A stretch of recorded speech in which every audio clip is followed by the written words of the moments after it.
大家早上好，现在是早上的8点。我们今天计划呢，就是先吃一下酒店里面的内部的这个自助餐早餐，然后我们再去逛几个6到7个景点。好，我们今天第一个地方呢是要去 Paul Smith， 就是看一下那个网红墙粉色的，其实它本身是一个服装店。然后呢，我们要再去它接下来离它很近的这个好莱坞的星光大道，然后好莱坞的这个 Sign， 还有 Beverly Hills 逛一下街，就是我们不买一些东西，就在那个小街小巷里面转一下，开着车走着路什么的。今天天气非常的舒服，气温在最低8度到最高18度之间徘徊，我们就穿一个这个 hoodie 就可以了。然后呢，我们要去 downtown 的 Little Tokyo 去吃一个非常正宗的日本的拉面。然后从 downtown 转完一些就是一些高楼大厦呀，然后我们也就是随便走一走看一看，就是比较 chill 的一天。然后还有要看一个天使铁轨，然后我们要从市中心出来之后，我们再去海滩 Santa Monica， 然后看一下落日。当时4点多就天就黑了，然后海边落日，我们可以看到游戏里面的那个落日飞车，那个游乐场，还能看到这个沙滩边上的一堆人，有那种沙滩健身房什么的，就是特别像 GTA 5，就是一天完美结束之后，日落之后，我们再开车到山上去那个天文台看一下洛杉矶的夜景，然后我们一会儿看看我们能拍到什么样好看的照片。Let's go。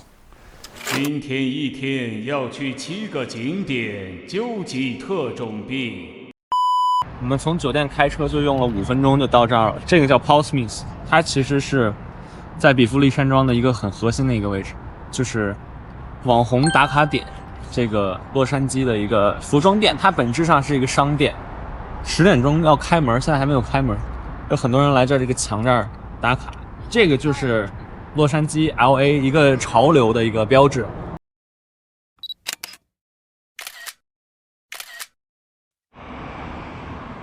这条街真的很好看，就是很有艺术氛围，就是有后面都是一些商店呀、art gallery 艺术馆什么的。然后这是什么小酒吧吗？还是什么？你看那路两旁的树，哇，太美了！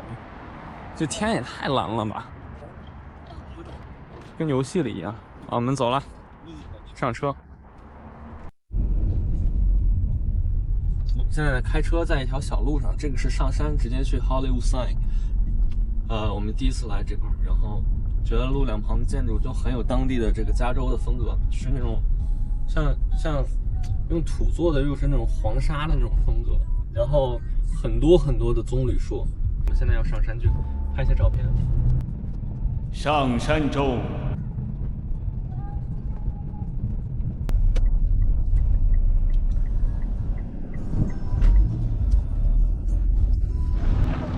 好的，我们开了一小段路在山上，现在这个是 Hollywood Sign 的最好的一个拍照地点，很多的游客，也不知道是市民还是游客，把车就直接停到路边，我们照2张照片，然后换上这个长焦镜头，还是非常著名的一个打卡点，因为毕竟它是好莱坞的标志，是这个美国电影行业的支柱，也代表着洛杉矶最有钱的人所居住的区域。具体位置在这。打卡好莱坞了。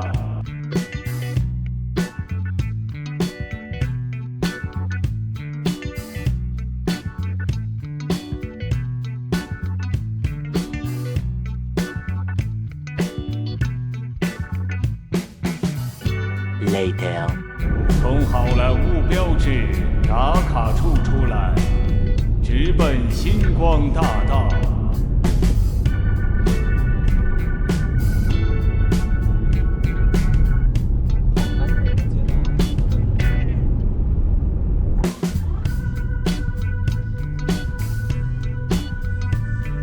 还有人在路上漂移的痕迹，现实版 GTA 5。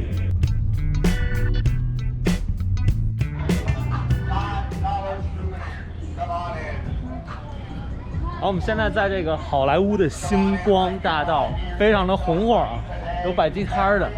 那个博主角角，他就是也在这摆地摊，各种各样的明星的签名。Bruce Lee is here. Good. Okay, Bruce Lee. 然后我们就随便逛一逛，这个地方真的很热闹。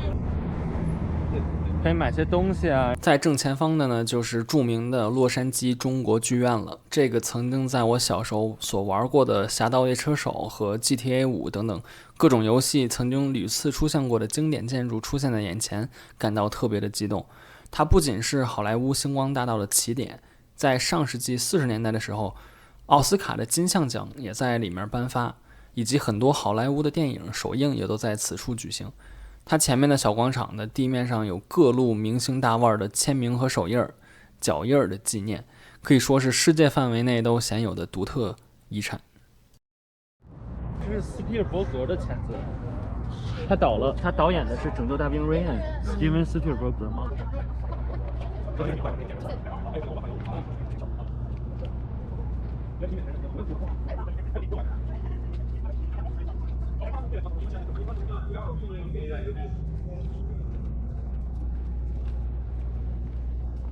他的《阿甘正传》看了不下20遍。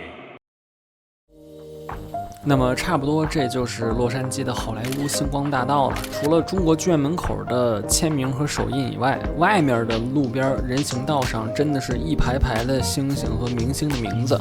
后面还看到了迈克尔·杰克逊、威尔·史密斯，还有神盾局，还有大陆明星的一些签名，甚至还有米老鼠跟唐老鸭，最后还有特朗普的星星。看来不用非得是明星，名气大的人士这里都有。哦，对了，忘了提，旁边有地下停车场，停车大概要花20块钱左右，还算是比较方便的。并且还要提一句，如果看到路边有拉着人照相的那种扮着玩偶和 cosplay 的那种人，千万不要去合影和搭话，否则不给钱是不让你走的。前逛一下星光大道旁边的纪念品商店。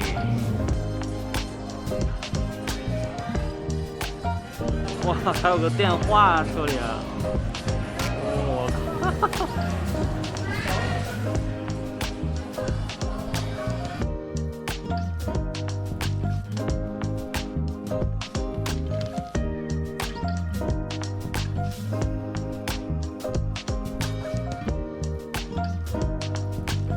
各种小金人。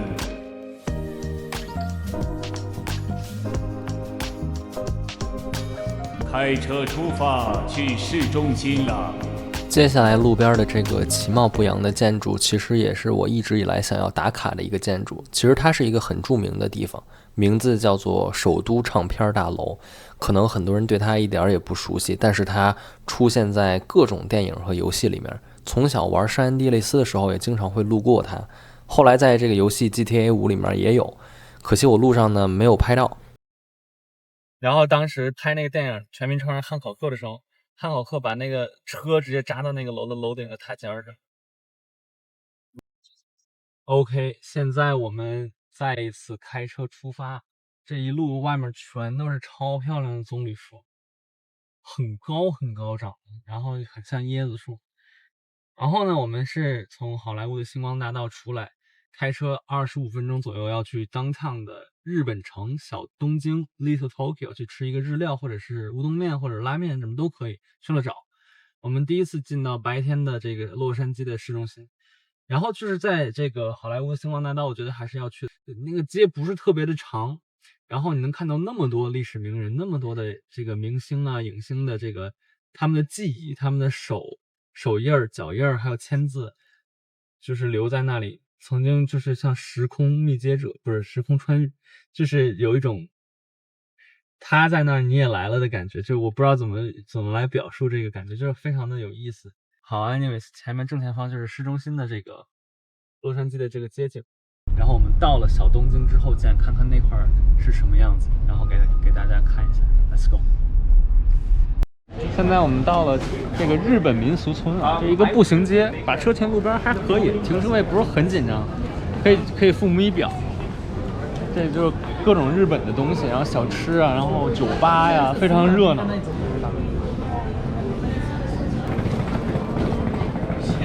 看这屋顶了吗？贼日本，全是日式的这个瓦片。哦，看这肉量。他家章鱼小王子太好吃了。谁家的肉？谁？你家的肉吗？给我，给你家的吗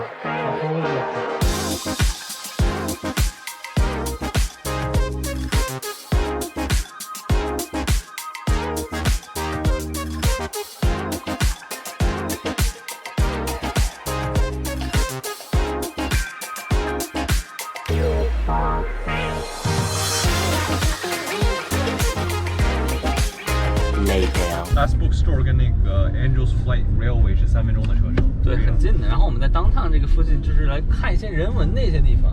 就比如说这儿有个书店，在网上我们来之前呢，就是离这个 Little Tokyo 非常近，叫 The Last Bookstore， 就非常的一个有人文气息的一个书店。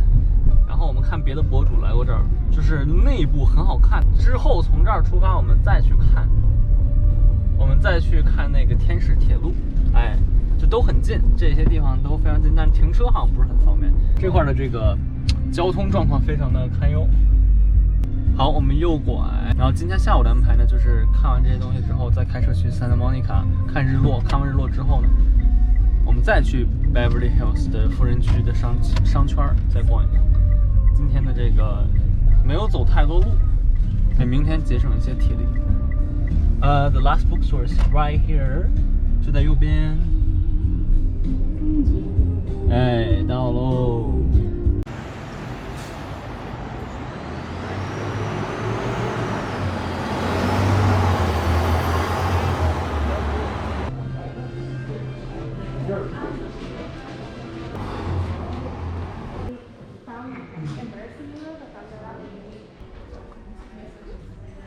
哎，你们怎么在这儿呢？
那么这个就是我们今天打卡的第4个景点了 The Last Bookstore 最后的书店。它的位置在洛杉矶市中心很核心的位置，里面分为上下2层楼，整体的风格非常的复古，并且有点怪诞。里面错综复杂，买书卖书呢已经不是它主要的目的，而是它逐渐成为了一个著名的网红打卡地，非常适合拍照出片。总体游玩的时间呢就是半个小时左右，进入它的话是完全免费的。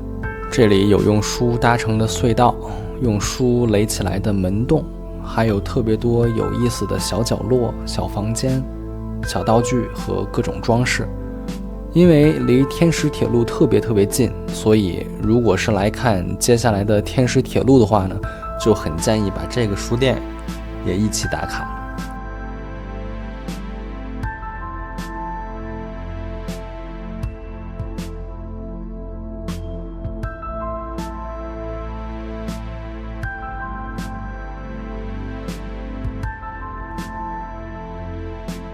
我们现在在这个天使铁路这个位置，他们先到了，我才过来。这块的流浪汉开始变得有点多了，后面涂鸦也越来越 ghetto。就这个位置就是洛杉矶城里面比较核心的一个位置，后面就能看到那个最大的那个银行大楼。我一路上看到至少超过10个流浪汉。嗨，其实路上有人跟我打招呼，我现在要过马路，然后我需要到对面的，看到那个橙色的天使铁路了吗？完了，我等下一班吧。他们上去了，他们竟然天使铁路呢，就是一个更为古老的设施了，也是洛杉矶真正的国家十界名录。它建造于一个只有100米短的小山坡上面，是世界上最短的地面缆车。它于1901年开始营运，单程票价是$1。同样的话，它也是经常出现于各类文艺作品和电影中。哇哦！它还变道，它会从左边变到中间，变到右边，然后再变到中间回来。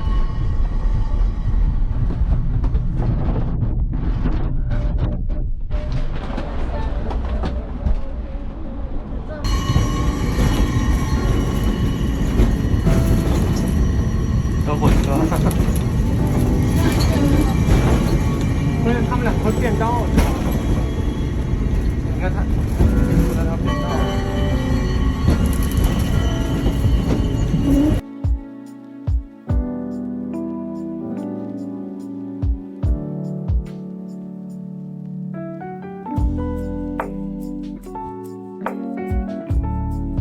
好了，那么这就是天使铁路了。从洛杉矶的市中心开车出来，再走40分钟就可以到圣莫妮卡的海边了。来到这里可以感受最美的加州黄昏，海上日落。这个海滩不仅是全美国最著名的海滩，也是66号公路的终点。这里肯定是所有来洛杉矶的游客必须要来打卡的地方。OK，let's go。好的，我们现在已经到了这个 Santa Monica 的海滩，就是叫 Santa Monica Beach。这个地方就是跟夏威夷真的很像，但是这块要更冷很多，并且只有棕榈树没有椰子树。路两旁非常的热闹，游人如织。这块太阳马上就要下山了。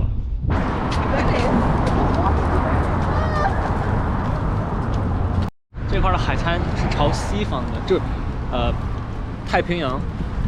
洛杉矶的这个最西边，然后那边有山，山和海交织在这块非常的漂亮。现在是冬天的12月，穿个 hoodie 其实有点稍冷，大概温度在5度左右。然后还有一些摆摊的，我觉得生活在这儿的人，这个幸福指数很高，可以骑自行车，可以走路、跑步。然后那块就是所有游戏里面最著名的 Santa Monica 海滩的游乐场，有一个摩天轮。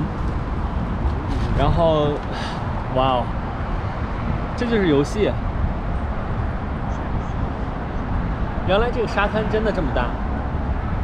这沙滩我不知道我来过多少次，在游戏里面。如今有一天我终于来到现实，我很高兴，真的，说实话。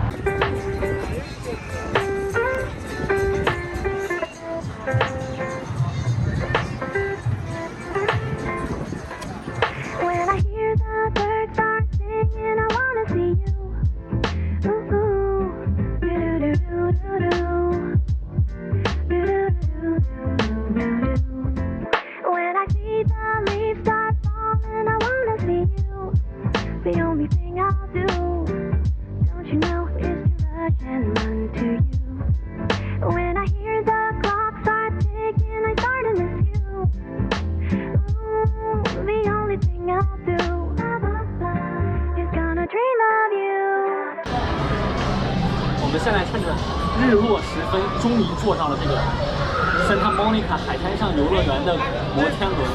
这个公园的正式名称叫做 Pacific Park， 太平洋公园、太平洋游乐园，太美了，兄弟们！这是我见过最美的地方。它可能不是最美的海滩吧，但是是最著名、最出名的地方。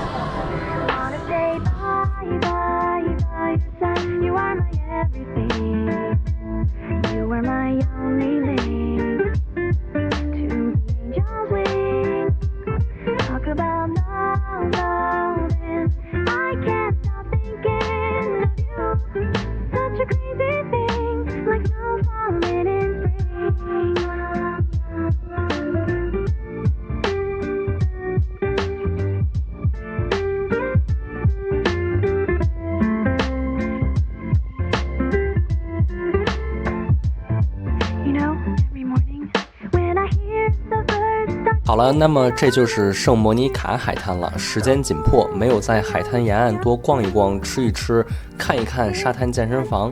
但是下一站的我们继续开车回到比弗利山庄，打卡比弗利的标志牌，然后再简单的 city walk 一下，以及呢会路过一个非常小众的网红打卡点，就是这个 South Palm Drive， 俗称棕榈大道。这个小路两旁种满了高大的棕榈树，拍照非常出片，特别有加州和洛杉矶的风格，还是推荐要来一下的。大家好，现在已经到晚上6点，我们到了比弗利山庄这条街，就是来逛一逛。本来想要就是打个卡，拍一下 Beverly Hills 的路牌、花园，比弗利花园。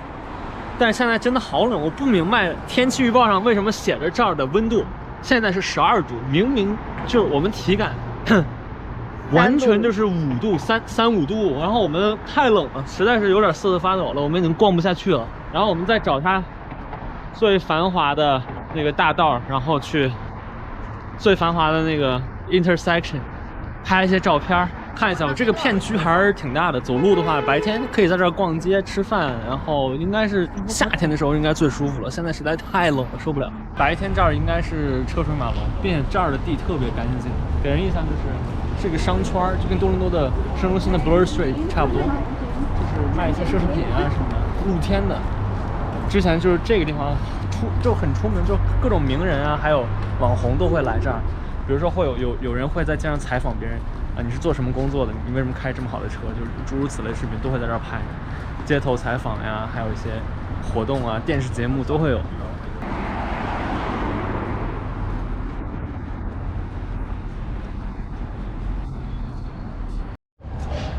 感觉这块就是好多这个圣诞节的装饰，好多小车，你知道吗？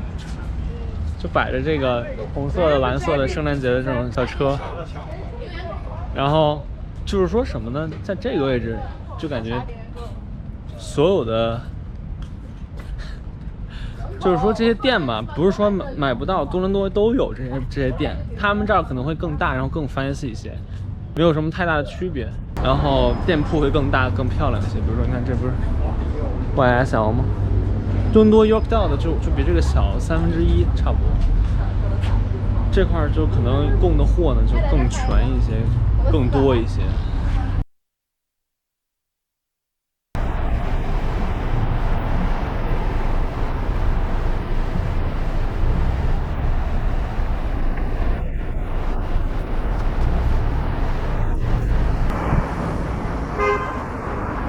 这个就是 GTA 5里面那个小道，进去就是抢银行的那地儿。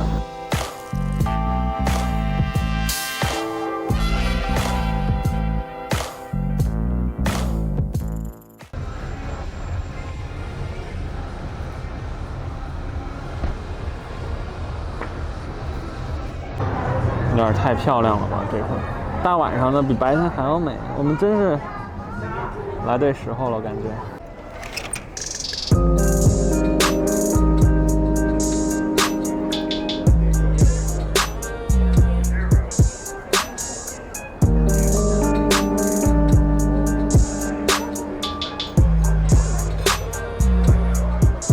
我们从比弗利山庄的这个 Rodeo， 就是这个交界路口是有个最繁华的一个，走到里面来，就在路的里面有个小道，这儿好多圣诞节的装饰，平时的时候应该没有，我们真的没来错，晚上比白天好看太多了，各种奢侈品店还有饭店。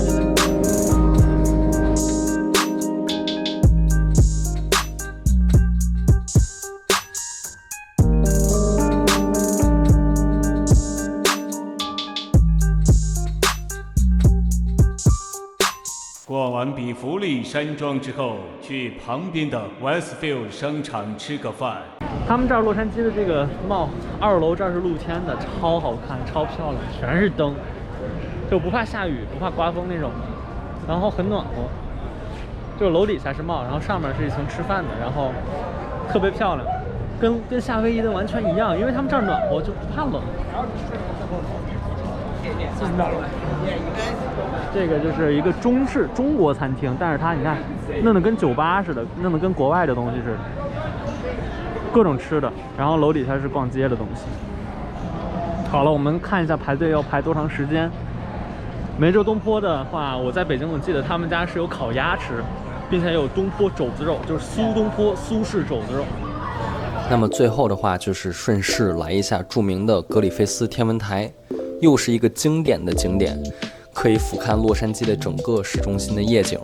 它无数次的出现在电影、游戏和歌曲中。抱歉提了这么多次 GTA 系列游戏，但是因为真的是情怀加持，从小学7、8岁就接触到的大洋彼岸的美国文化，在虚幻的游戏世界中反反复复到过的地方，曾经遥不可及的梦，在长大成人后第一次终于来到了现实，是非常特殊的体验。并且忘了提，这个格里菲斯天文台停车非常的难找停车位，有的时候需要停在山下然后走上去，有的时候需要停在半山腰然后走上去，大家一定要记得查好攻略，不要等开到山上之后再找车位。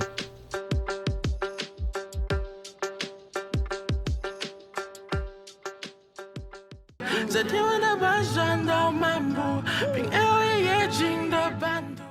好了，那么这就是我们美西之旅的第2天的全部内容了。一如既往的感谢各位的观看。